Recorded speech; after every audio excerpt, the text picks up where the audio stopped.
Hey, it's Liz D'Alto, and this is the Untamed the Wild Soul Woman podcast. From body image, sex, spirituality, money and relationships, to motherhood, creativity, business, communication, and desire, Untamed the Wild Soul Woman is the place to come for real stories and powerful advice to help you reclaim and redefine womanhood in the 21st century. What's up, wild ones? Welcome to episode number 150 of the Untamed the Wild Soul podcast. That feels like a milestone. We also recently crossed the threshold. I mean, we've busted through it at this point, but I realized it after the fact. The 700,000 download mark.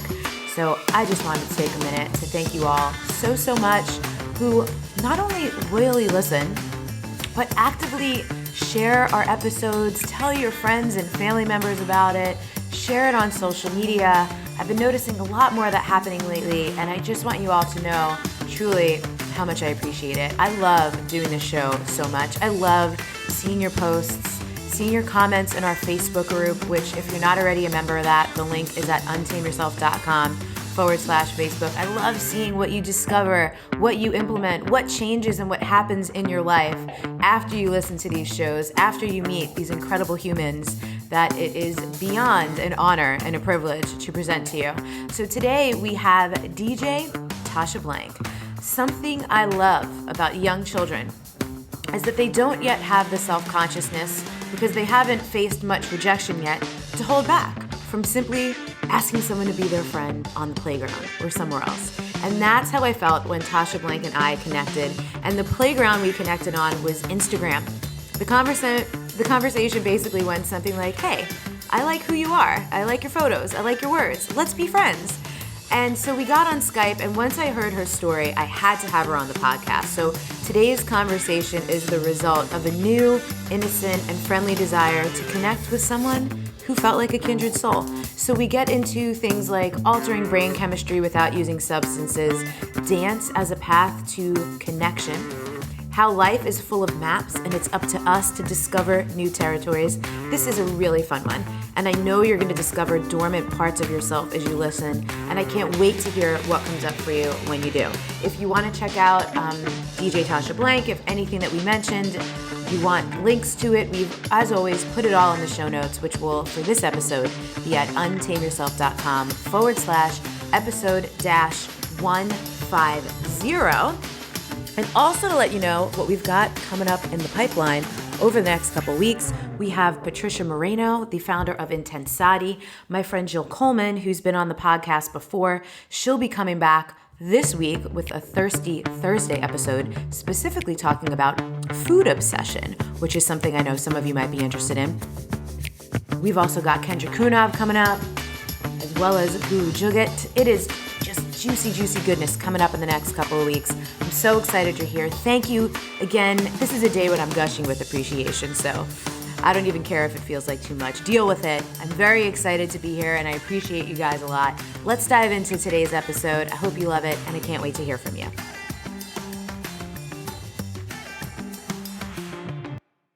Elizabeth D'Alto here, your host for the Untamed the Wild Soul podcast, here today with my friend DJ Tasha Blank, right?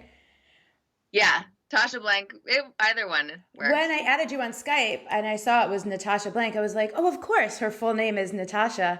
And yeah. I don't know why I just said that. I know it's Tasha. Old school. Well, you know what's funny is, like, when I was a kid, Tasha was my nickname. So when people would call me Tasha, it felt special and close, right? But now that I go by Tasha, like, publicly, when people call me Natasha, I'm like, oh, I know you from back in the day. Like, you're my that's home. So funny. Yeah, right? Or it's like sometimes for a number of years I was Liz, not Elizabeth. And if anyone called me Elizabeth, I just felt like my parents were yelling at me or I was in trouble. And then I made the upgrade to the full name. So are you ready for the first question that everyone gets asked? Yes. What do you love about being a woman?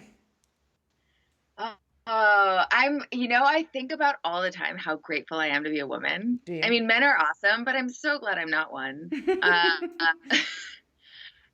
And I've never been a man, so I can't compare, but I do feel extraordinarily tapped into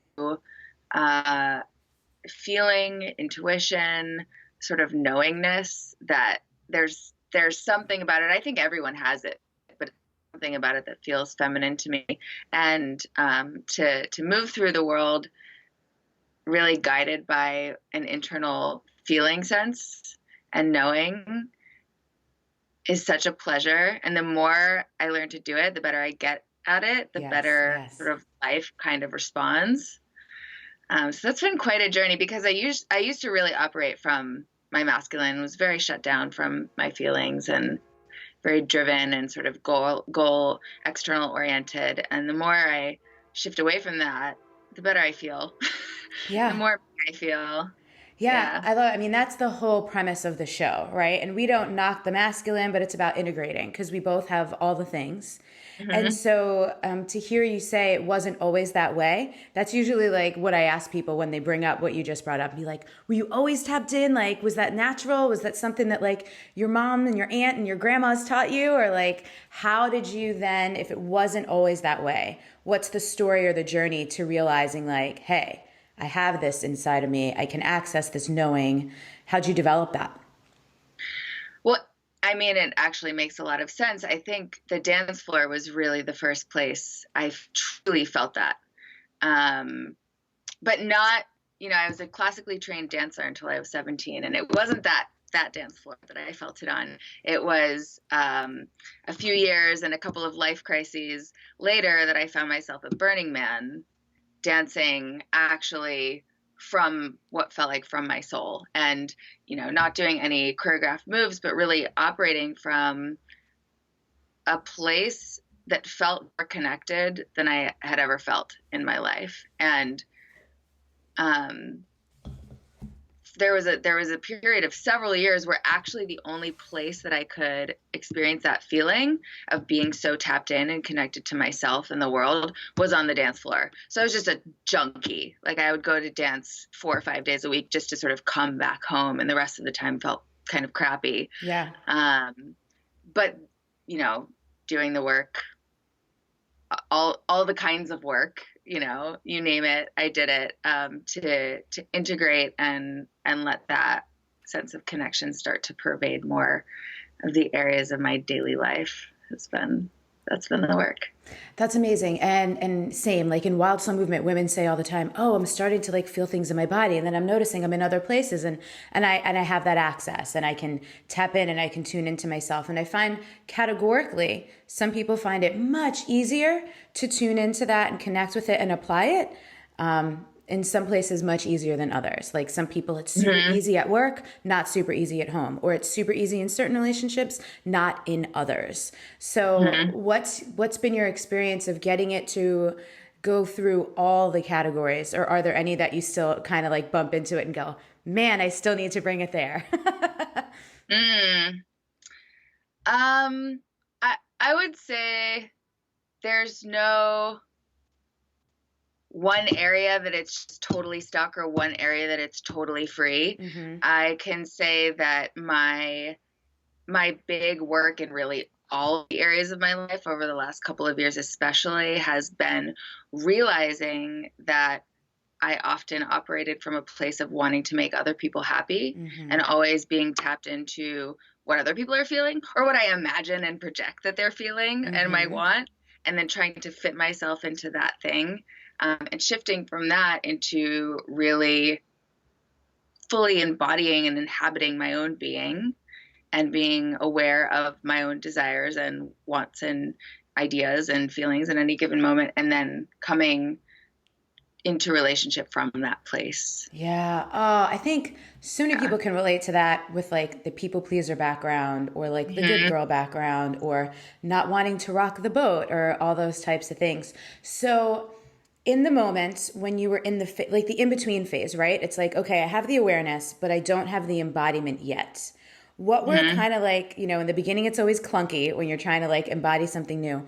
What were some of the ways, or what still are some of the ways, when you notice that you're trying to either put other people first, or you've left yourself out of the equation?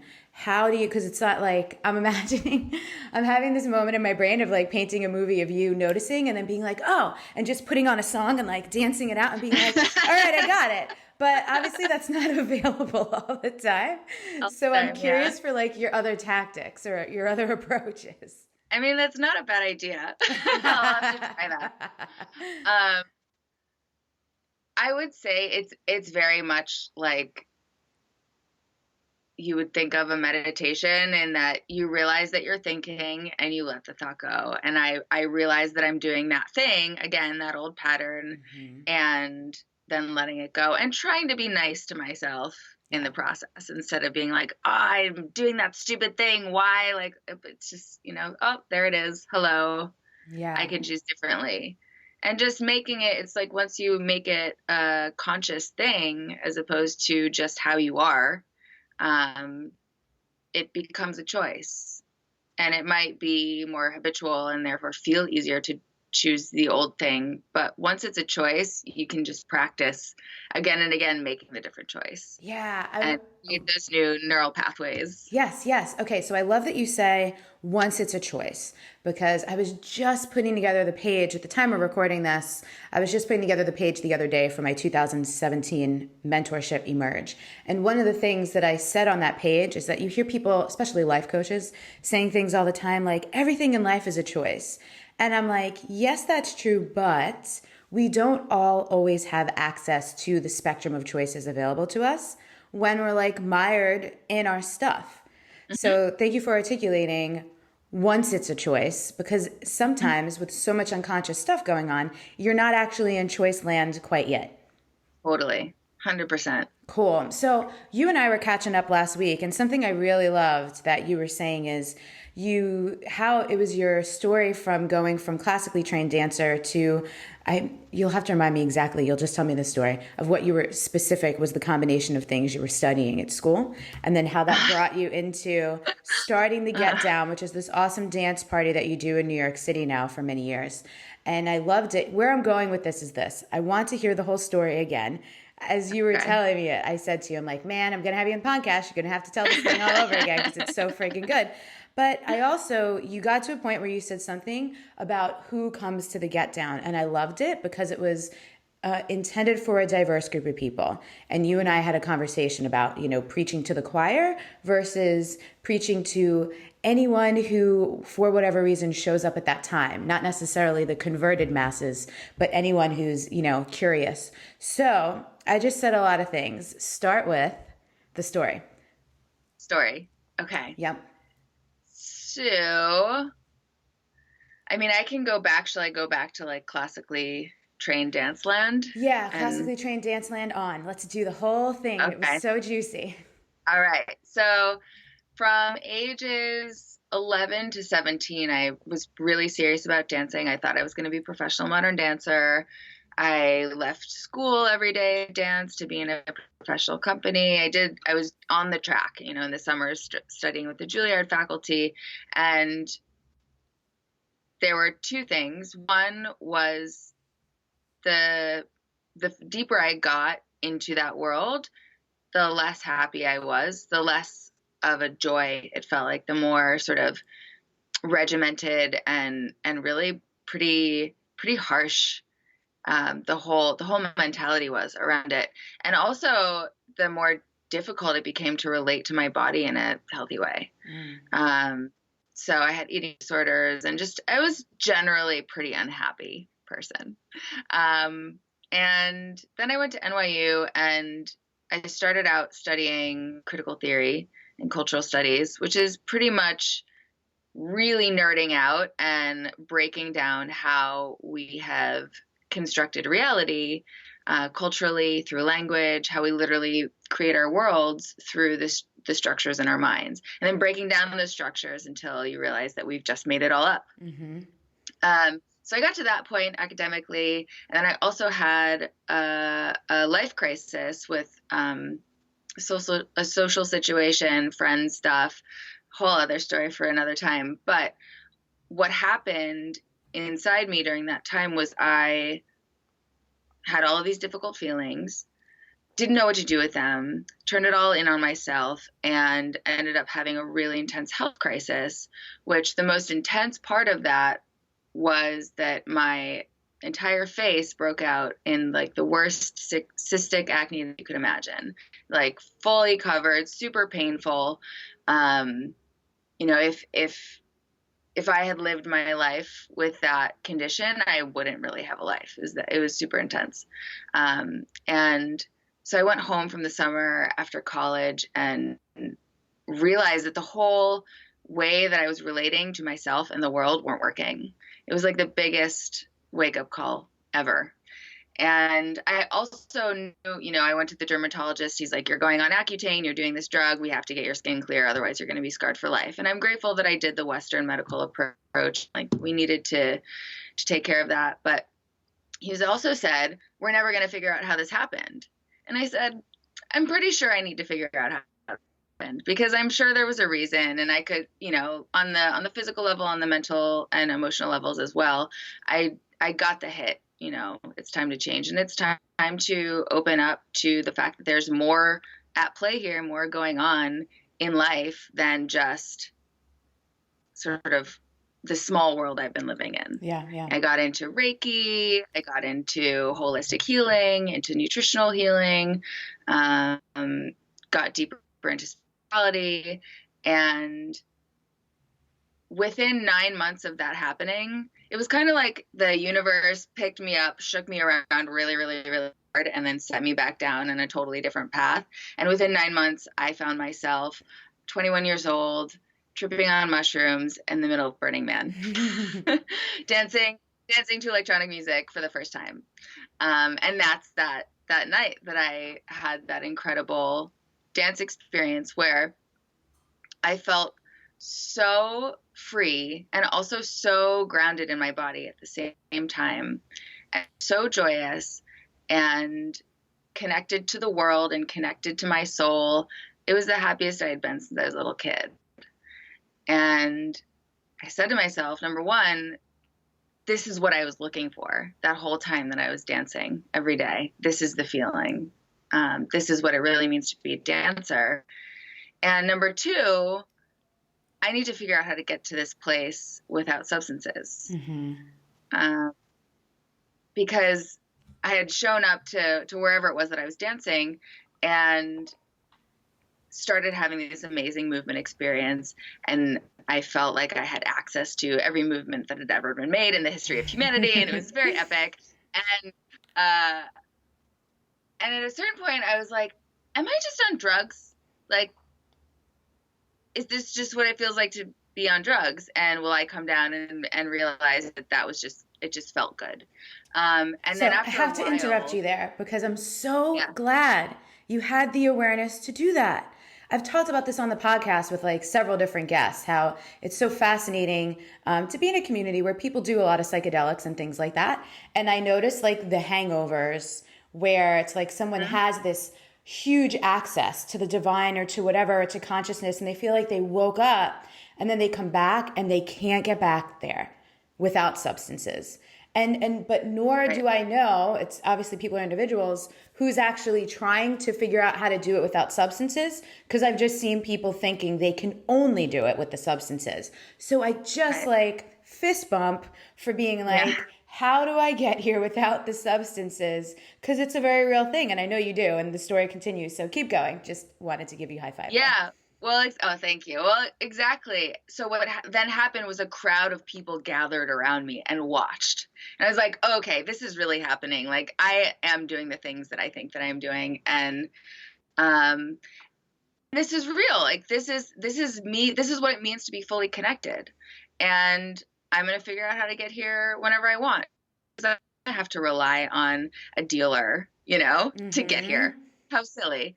So that became really my mission over the next couple of years. And I discovered the 5 rhythms movement meditation practice, which, just was, you know, it was so nail on the head for what I'm looking for. And dance floor became really my laboratory for exploring my body and my consciousness and altered states of consciousness. And, it's really amazing how it is possible to flip those switches in your brain in so many different ways. You know, you can do it through breath work and meditation and dance and sound and light and all sorts of there's all sorts of ways.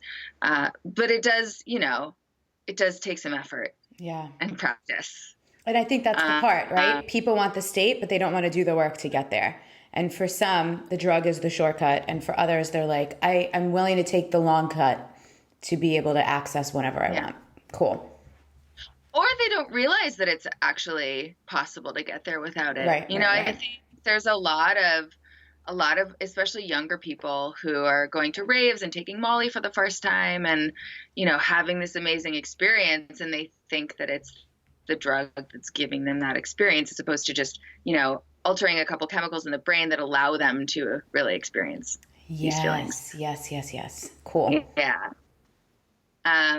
And I mean, one of the things that I think about is I think of, because I haven't done psychedelics in years, because I started having experiences on the dance floor that felt like mushrooms, acid, ayahuasca, Molly. Like, there was a period where, as I was getting to know my own brain and body through freeform dance, where I would get paranoid all the time that somebody had dosed me. And I'd have to actually go sit down and like have some water and check in and be like, no, this is my own brain chemistry, dude. Like, it's okay. And of course I never was dosed. But it's that real. A friend one time who said, it's cool because I see a lot of people get stuck in the map instead of actually going out and exploring the territory. I think that's a really cool way to think of, especially psychedelic drugs, because they do really open you up to what's possible and I think true in terms of navigating this world. But you can't live there, and it really is just sort of a map of here's what's possible. Go out and actually do the thing. Totally. Yeah. So when we were chatting last week, I also loved the story. There's all kinds of people who listen. Some people are moms, some people have corporate jobs, some people do all kinds of non-traditional jobs, some people are entrepreneurs, but a lot of people have some kind of dream to do something impactful or meaningful or whatever. And I love the part of the story of like how you started the Get Down. And even when it was like unlikely, you had just started DJing, it was just like a little intimidating, but you went for it anyway. And I know there was a piece where someone even wanted to like shut it down, but like someone went to bat for you, and now it's like bloomed into this amazing thing. So can you tell us that part? Yeah. So there was actually a party that I did before the Get Down called Get Your Dance On, which I kind of, I graduated from school and I said, I know that I want to make my life about dance, but I don't want to be a professional dancer and go down that track that I know that I don't want to go down. So I just did the first thing that I could think of, and I started throwing dance parties.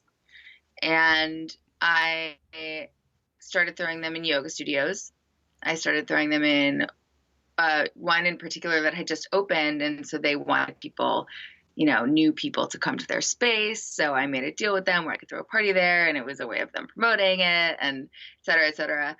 And I did that party for maybe 2 or 3 years. And it was great. It was an amazing community. But number one, I was totally broke. Like, I barely broke even each time. And I got sick of hiring DJs and giving DJs jobs. And when I would be really annoying party producer who would tell them what to play, which is the worst thing that you can do. It's so embarrassing that I did that. And then walking home at the end of the night with no money. And also what was happening was that, number one, it was a sober party, a Saturday night in a yoga studio. So if you think about what kind of person is going to be willing to be sober, take off their shoes and go to a yoga studio on a Saturday night, they're probably already really into wellness and mindfulness and all the things. So, and I really reached a more diverse crowd. It really wasn't my ultimate vision. My ultimate vision was, and it was a really cool gathering. People loved it. It was always super fun. But I would always just see like one epic room of people of all ages and all colors and all styles and all backgrounds, just going nuts all together. And through all those years, it's still like that vision was sort of the thing that I ultimately wanted to create, but I quite how to create it.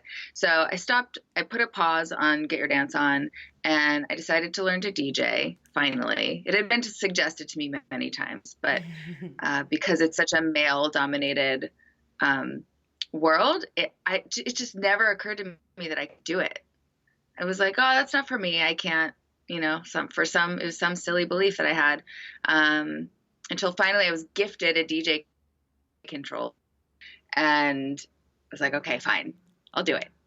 And I started doing a class in a yoga studio where there would be a yoga teacher, and then we would dance for an hour, and then we would do yoga at the end. And I would DJ the whole thing, and it was kind of my DJ boot camp, because every week I would go up, I would come with a mix, I would record it, I would put it online. I knew people were going to listen to it. And week after week, I just learned to understand, number one, the basics of DJing, and also how music was affecting other people's bodies.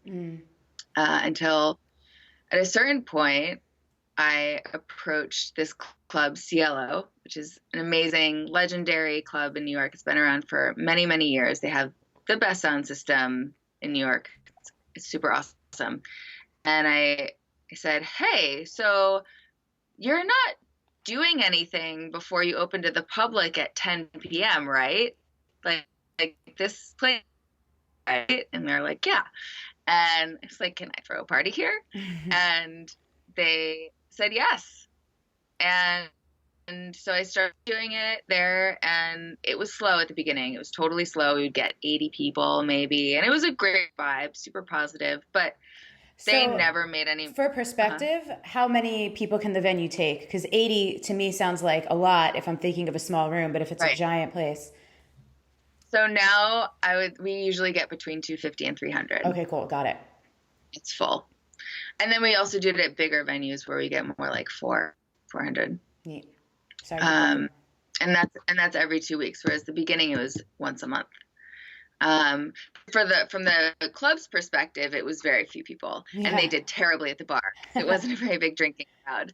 So the owner at a certain point was in favor of us shutting down the party, which I actually didn't know this until this past year. The manager, who's been the manager the whole time I've been there, came up to me, and we had this amazing 3-year anniversary celebration, and it was super successful and just amazing to look back and see what we built. And he comes up to me and he says, the owner wanted to shut me down a couple months into it. And I was like, really?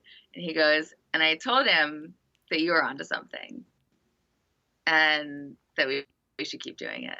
And yeah, it's really amazing to think about how one person seeing the potential of something allowed me to keep, because the whole growth thing was I'm not super businessy, and even though I guess I'm an entrepreneur, like I don't think like an entrepreneur. Right. I haven't started a bunch of businesses. It's just I only know how to do music and dance, and so I'm gonna do it. Yeah. And figure it out as I go along.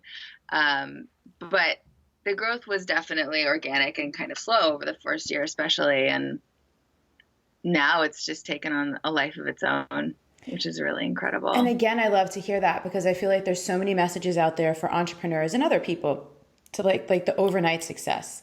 And I always think of this Marie Forleo quote that's like, if you want to be an overnight success, you need to be an everyday hustler. Like even things that look like they've come out of nowhere and like been an enormous success, you don't always realize that there was like a decade of training and learning and failures and all kinds of things that like led up to it. Like even now, just yesterday at the time we're recording this, I posted something on Facebook of this adorable post my mom had made when my first website launched in December of 2009. So 7 years ago. And like, it was a fitness blog and it was ugly. Like I paid someone $400 on Odesk to make it. And I had no idea what I was doing. I was literally just like sharing tips that worked for me and my clients at New York Sports Club. And it's funny because it was like 7 years ago, which to some people, they'd be like, 7 years, like I want to be at 6 figures in 6 months, And it's like, it took me 4-5 years before I was at that point. So I always love to have these stories for people so they get the real perspective of like what it actually takes, and not just what some people are conveniently twisting marketing to look like sometimes. 100%. I'll tell you, that whole first 2-3 years of doing Get Your Dance On, I came home from every event. Oh, I went to every event hoping that it would be the big break and that it would change everything. And then after that, everything would just go smoothly and work out. And I came home after every event just crushed. Yeah. Because I wanted that to happen.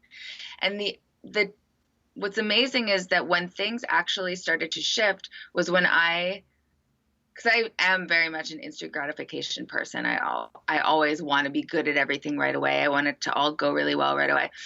But when I started to learn to DJ, I had to accept, okay, here's this skill set that I have to learn. And I know that I'm going to suck at the beginning. Yeah. Because anyone would, because it's just a skill set that requires learning and a learning curve. And once I accepted that it was going to take some time, things started to move, which was really cool to see. And learning that, I wish that, who is it? Is it Ira Glass who has an amazing quote about being an artist and having and taste? I don't know. It's something about the artists and the creative people. The first thing that we have is really good taste. And so it's kind of this interesting thing, because then we start making stuff and we know how bad it is because of great taste. And so there's this gap where you have to be able to tolerate your own suckiness in order to get to a level where you feel good about what you're making. But yeah, accepting that it's a process and that it takes time, and learning to just enjoy the process instead of wanting the payoff and having it all be about the payoff. Because the thing is, you get to the payoff and then you're like, oh, did that. Okay, what's next? Right. It's never as like grandiose or like this life shattering. It's not like the heavens part and God is like, you've done it. We never arrive. What I see is like, it feels like every time I get to the top of what I thought was a mountain, it turns out to just be a hill from which I can see the higher mountains. Yeah. It's like, oh, okay, now I can see what's next. Yeah. But it's not, there's nothing external that can make you feel like you've done it. It's so true. And there are things that like fake you into thinking that, though, like other people being like, no, you're amazing. This is why I think it's always been really important. And I've always been this way. I don't know if I've told this story on the podcast before, but I remember being in college freshman year, and we're in one of those like kind of quad hallways. So there's 4 dorm rooms, and it's like the first weekend and everyone's getting ready to go out. And this girl in the room next door to us comes out in the hallway, and this was 2001. So this is back when it was a style to like have things made out of jeans that looked like someone cut up 17 pairs of jeans and just sewed together pieces of all of them. And so this girl walks out of her dorm wearing a skirt like that. And she's like, how does this look, you guys? And everyone's going, oh, it looks great. You look hot. And I'm like, what else you got? Because I think those moments, like you're saying, no one's going to be able to make you feel that way. Might as well be honest when people ask, right? Like, I don't need to be mean or cruel or anything. But if everyone's going, you look amazing, you look amazing, you look amazing, but you don't think you look amazing or you don't feel that way or whatever, it actually doesn't really matter. And someone might as well, like, at least pique the curiosity or say how they actually feel instead of going, oh, yeah, it's great. Like my mom being like, everyone should check out Lizzie's website. That's what her post said. It was the jankiest website ever. But it's still, you have your people that root you on, but I dig that. It has to come from like you knowing, and you get there by continuing. Quick break in the show, y'all, to remind those of you who are listening in real time, and that means it is the month of January in the year 2017, that Terry Cole and I did a webinar on January 11th. Those of you who listened to Terry's podcast, episode number 147, know we started a huge conversation around relationships, codependency, manipulation, control, all the bad habits, wounding, and patterns that wreak havoc, not just in our romantic relationships, but in all of our relationships. So we did this webinar. It was amazing. It went almost 2 hours because we stuck around. We answered tons of people's questions. It was so good. And the replay for that webinar is totally free, and it's available through January 31st this month. So if you want to listen to that webinar, you can visit untameyourself.com/real love real-love-webinar. I'll spell that for you. It's untameyourself.com/REALLOVE-WEBINAR. Real Love Webinar. It'll be up till January 31st. And also, Terry is offering an amazing course called Real Love Revolution. I am a proud referral partner for Terry because that woman has absolutely helped me revamp my relationships and heal from so much stuff I didn't even friggin' know I needed to heal from. So for anyone who's interested in Terry's course and signs up through the link on that webinar, which is untameyourself.com/real love, I have some extra Wild Soul Movement bonuses for you. You get 3 full-length Wild Soul Movement videos where we use mantras that will help you really integrate and embody all of the teachings in Terry's course. So those are my gift for those of you who sign up for Terry's course. You can forward your email confirmation receipt when you sign up to hello@wildsoulmovement.com. But all those instructions are also on the webinar page. So again, that link is untameyourself.com/real-love-webinar. So if you're interested in that, go ahead and check it out sometime before January 31st. And even if you're not interested in the course, again, that webinar is free, and what we covered on it is freaking awesome. Thank you so much, and let's go.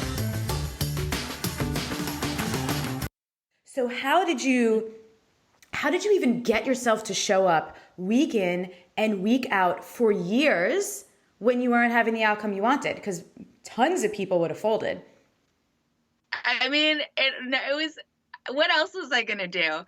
I graduated in 2008 and the market crashed.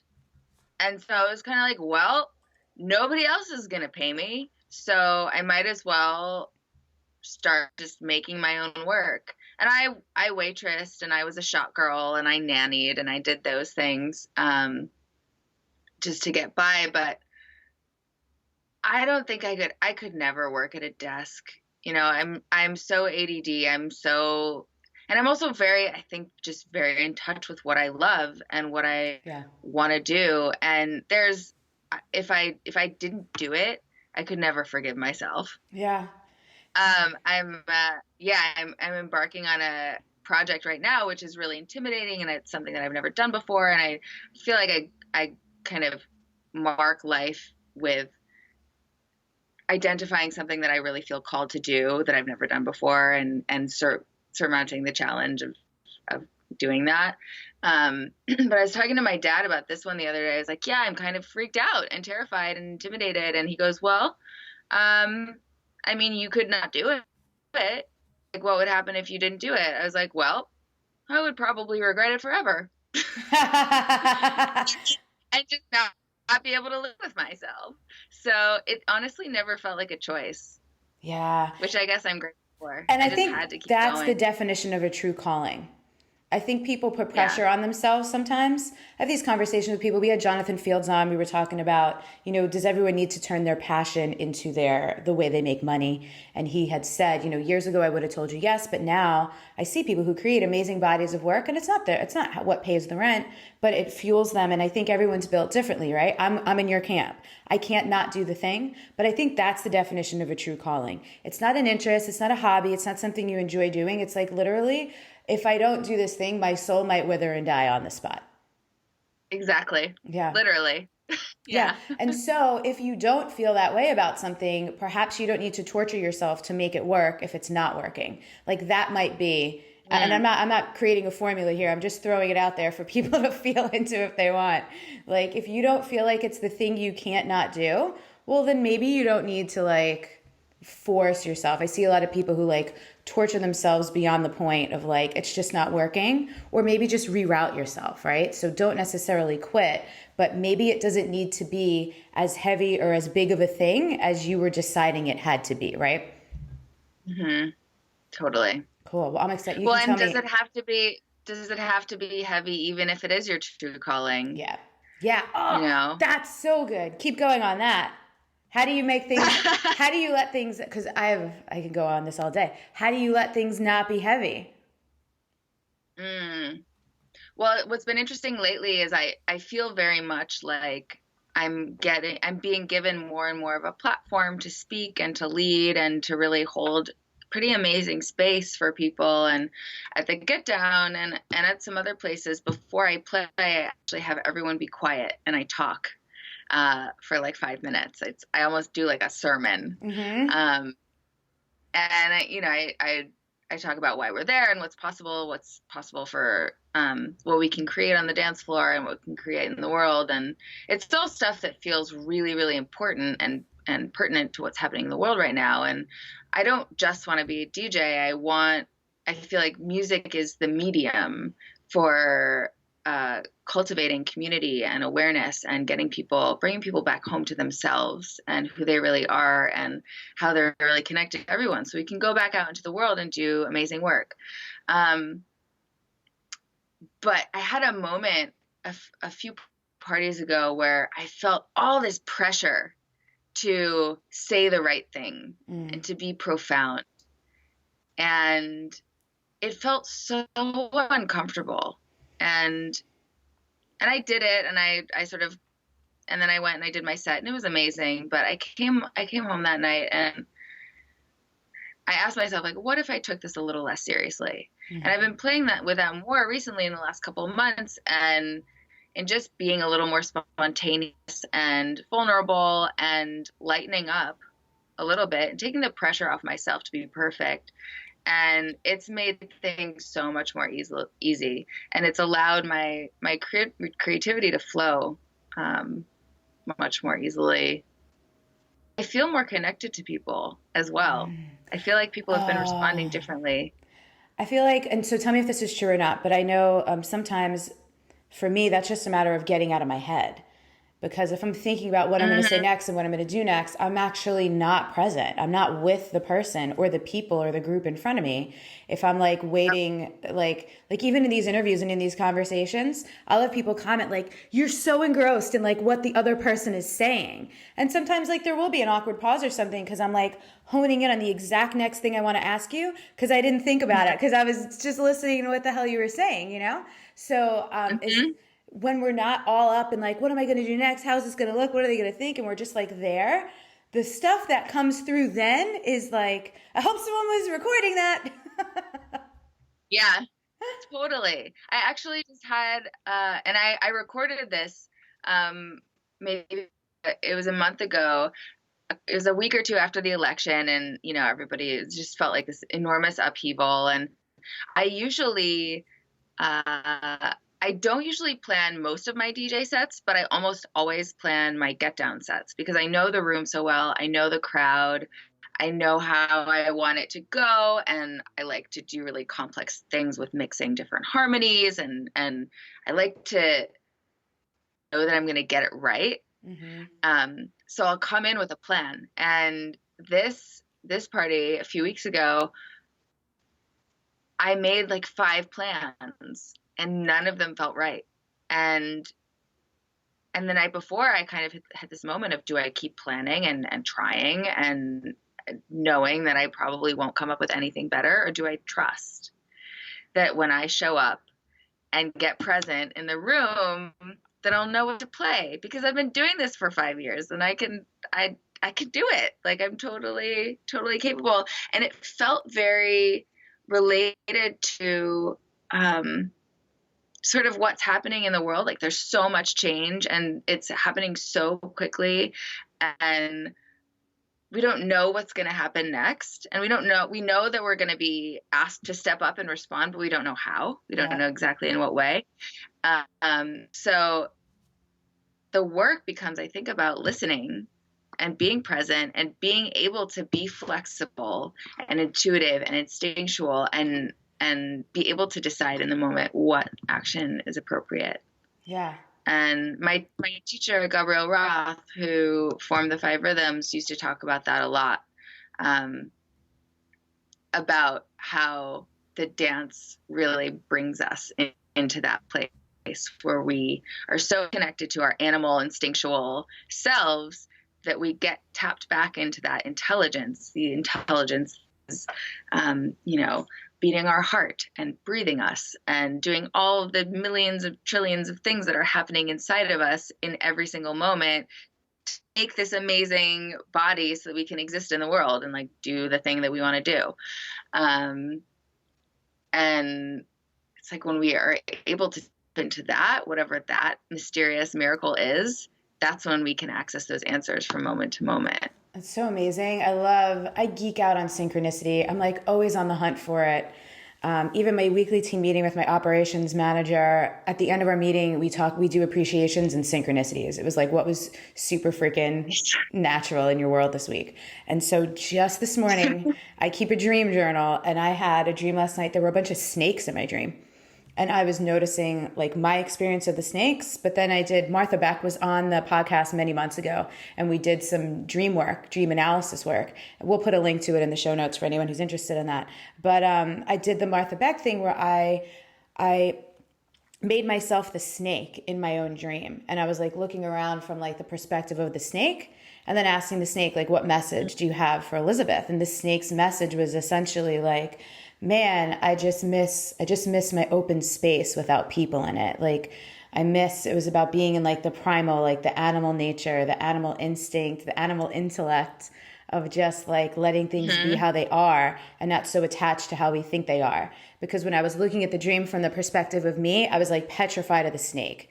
And I was trying to just like keep walking forward and not move, to not like tip the snake off, definitely not run, because that thing could just like whoosh, get you in a second. And but then when I went into the snake, it was like the snake wasn't concerned with me. The snake was concerned with its own space and just being a friggin' snake. So I was like, man, there's a lesson. So cool. So you did that in the dream? You actually shifted perspectives? No, after the dream. So when I woke up this morning and I was writing out, and then I kind of like meditated on, okay, put me back in the dream. If I'm the snake, what's my experience here? I'll send you the link to the Martha Beck interview if you want. It's pretty cool. And it's, yes, dream world is so intricate and nuanced and interesting that like, yep, that might be effective. Yep, it might not be for everything. There's so many different types of metaphors that are happening in the dream space. But if you need to get a message, you get the friggin' message, you know? So I love that you were talking about the thing I was literally journaling about 3 hours ago. Boom. Amazing. Today's the day for that. So what else? So when we talk about untaming yourself, or even like, it's called wild soul movement. Sometimes people hear these words and they're like, think they need to be barefoot screaming naked in the woods or something. And maybe that's your jam and maybe it's not. But it's about what you were talking about earlier, like coming home to yourself, like just continuously being truer and truer to who you are, giving yourself permission to change and flex and things across the way. How has it been for you? One of the biggest questions I get from people as they do start to grow and change in those things, the relationships in their life shift. How they relate to and connect with their family. And like you were mentioning earlier, the people who call you Natasha knew you back in the day. Like we do.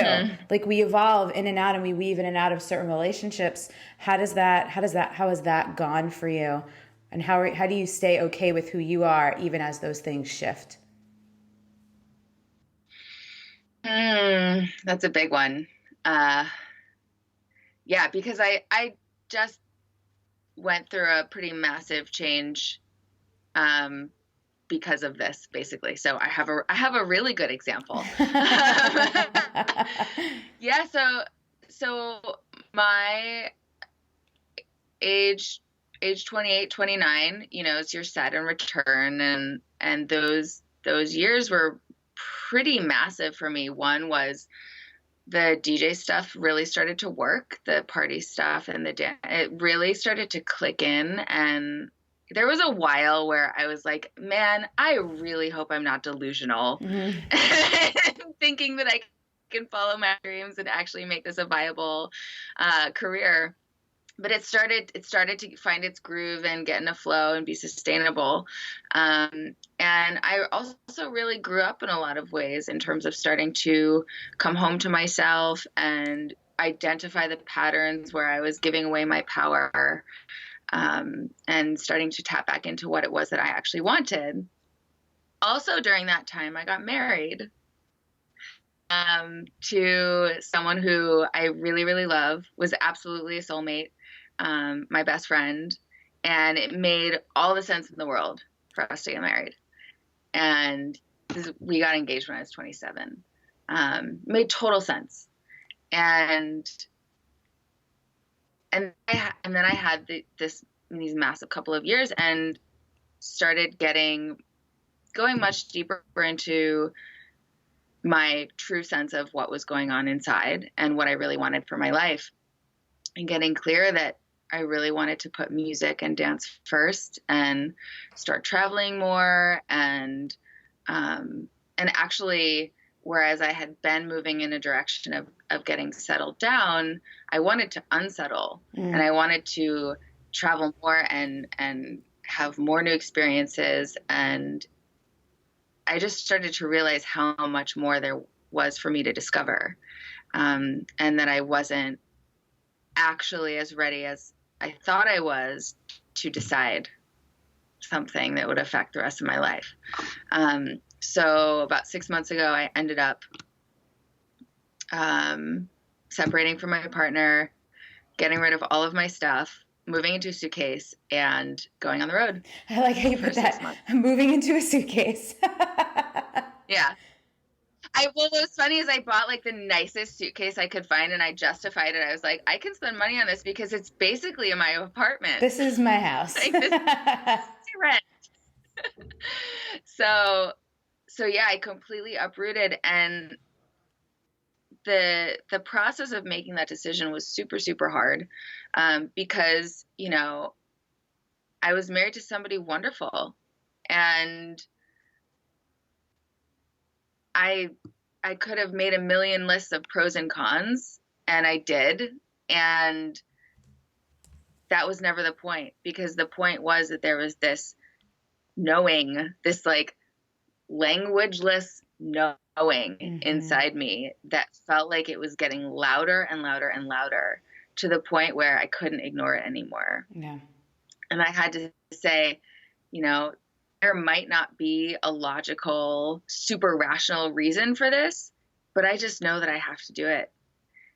And, you know, it's the thing that languageless knowing is the thing I've been trying to get to on the dance floor all these years. And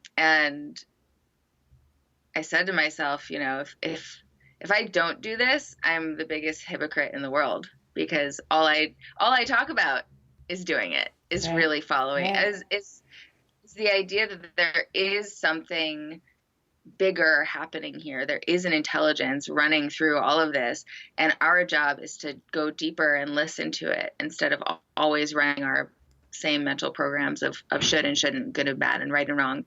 And yeah, I was like, man, I have to. So it was crazy. Obviously, and we don't have to go deep into this because I know it's still kind of fresh for you. So aside from like that person and that relationship, were there any like other people in your life, friends or family, who were like, what are you doing? Are you freaking crazy? Like, or was everyone just like, go, blessings, we love you? For that decision? Yeah. You mean? Yeah. I got a little bit of pushback in certain places, but honestly, I think the people who are really close to me really saw how true it was. Yeah. And the thing is that I was really clear on it in myself, because it was this deep feeling and this deep knowing. I just knew, and it kind of didn't matter what other people thought. And I was like, you know what?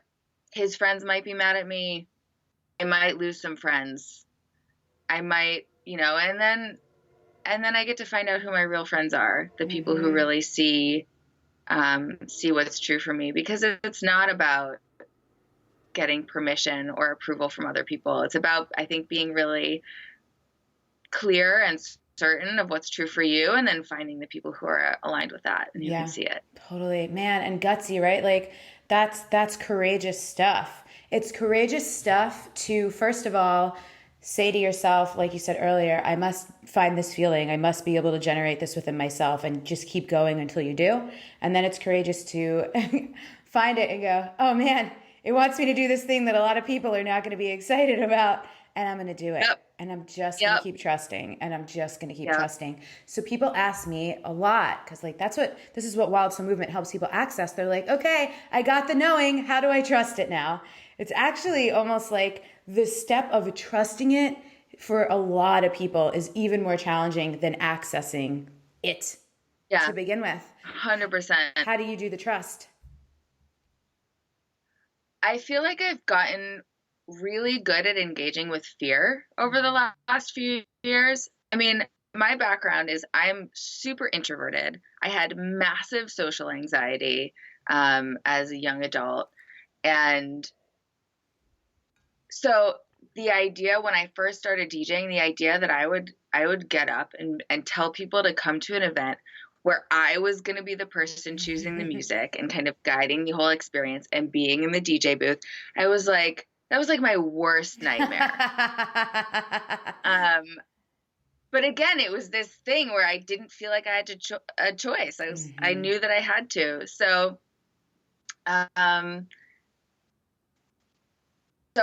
whereas relationship with fear for a very long time was to believe it, to feel it, and take it as, okay, gonna listen to that, gonna run away, gonna avoid this thing that I'm afraid of. I started to get curious about it. I started to get curious about why I had certain fears and to work through them in therapy and just in the dance and in any other number of healing situations. And then I started to relate to it differently as a feeling. You know, it's just a feeling. Mm-hmm. It's not actually this all-consuming, all-powerful thing that has control over us unless we give it that control. But otherwise, it's really just a feeling. And we can take that feeling and make it mean anything we want. So that feeling can mean run away, avoid, danger. But unless there's actually a tiger in the room or unless you're actually in mortal danger, the other choice you can make in terms of giving it meaning is, this is probably something that would expand my world. Mm-hmm. This is probably going to lead to more awesomeness. This is probably going to go right up to a limit that I've created for myself and walk through it and realize that it was just something that I made up. And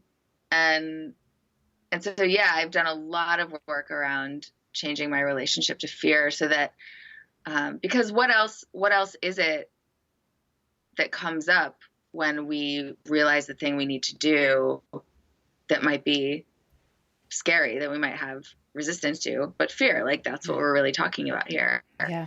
And so the trust for me is really, there's a accumulation, I think, of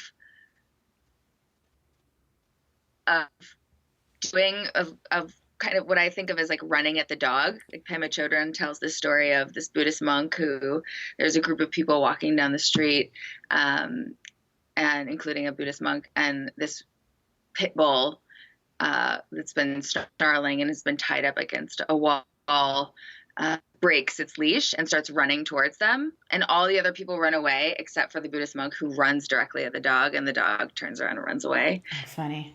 It's like that's how I think of fear, is if you actually, or a monster in a dream, where you can run from that monster in a dream forever, but if you actually turn around and go up and start talking to it, yeah, it disappears, or it softens, or it changes into something else. And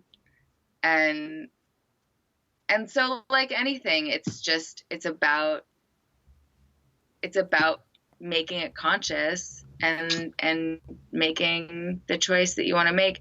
And as you make the choice of following your instinct and intuition and knowing, the more times you make that choice, the easier it gets. Totally. And the more habitual it gets. You build that muscle. The reason that it's the reason that it's hard isn't because it's inherently hard. It's because we're really used to doing something else. Mm-hmm. Yes. Mic drop. So good. Yeah. I hear people say a lot, the opposite of fear is love. And I actually don't agree with that. I think the opposite of fear is faith, because faith is essentially trust on steroids. And it's like exactly what you were just saying, right? It's like I feel the fear, but if I really have the faith that it's going to be all right and I'm going to be like the monk who runs at the friggin' bulldog, Pitbull, that's some like super faith that like I'm going to be fine. I'm not going to get my face eaten off. Great. Oh my God. So where can people find you if they're passing through New York City, or if they live there and they want to come to the Get Down, or they want to see where you're traveling the world and come get a dose of what it is that you do? Yeah, well, actually, anyone, anywhere. I send out a newsletter every couple of weeks, and I send out tons of free music. So I record a lot of the mixes at the Get Down and Deep House Yoga stuff. So tashablank.com. I have an email sign up. Cool. And if you sign up for that, people get music every couple of weeks. I write about consciousness and life and fear and all this good stuff. And then I do the Get Down in New York City and Brooklyn every other week. The venues change sometimes, so stay updated on my website. I can't But wait to come to one. Do you, Yeah, I can't believe Instagram you I feel haven't like been. is where we connected. I'm- And I like It how is. on Facebook I you love it. I invited think me it's to like- next week's. Sorry, you go. I know. And I'm like, she knows I can't come. It's like, it was really just to like torture you a little bit. I to knew be like, it. I "Hey, knew it. I almost guess left what's a comment on the thing. I'm like, she's doing this on purpose. So funny. So yeah, Totally. I'm looking at my, I don't have the calendar out. I was going to we'll say it in the beginning when I do your intro, what episode number this is. So where people can find the show notes and the links, we'll put the link to your website and everything in the show notes as well. But just to repeat it for anyone listening, it was tashablank.com, TASHABLANK.com. Thank you so much. Thank you for sharing your stories and your amazing wisdom. So fun. We'll see you later. So paint the picture. It's 1999, March 20th, 1999. I am taking my first sexuality course in the Marin section of San Francisco. It's where the rich people live and the hippies live, this place called Marin. So I go into this course, and I'm my very yuppie, egotistical, 29-year-old male, walk in, and I know it's a hippie place because I open the door and like the incest wafts out, and there's mandalas and there's naked kids running around. But I'm like, I'm in a sex course, and I'm really excited. So go down to the basement. Of course, it was in the basement. And during the introductions to start the course, my first course on sex, and I'm really turned on. My little porn-infested mind is very excited, and we're doing introductions. And the teacher, says, "Okay, it's your turn, Rob." And I do my spiel. And, I was brilliant. There's no other way to say it. I was just eloquent and clear. I was very powerful and manly. And then I finished, and the teacher said, "Hey, do you know your wife's crying?" And I turned that 90-degree turn, or that turn, to see her sitting right next to me, and she was crying. And I had been so full of myself. I had been so self-centered. I had been so misogynistic and chauvinistic that I didn't realize the person who mattered most to me was crying from my chauvinistic viewpoints. Then the teacher did the most powerful thing possible. He said, "Who's next?" And I got to sit there in the burn of my lack of awareness.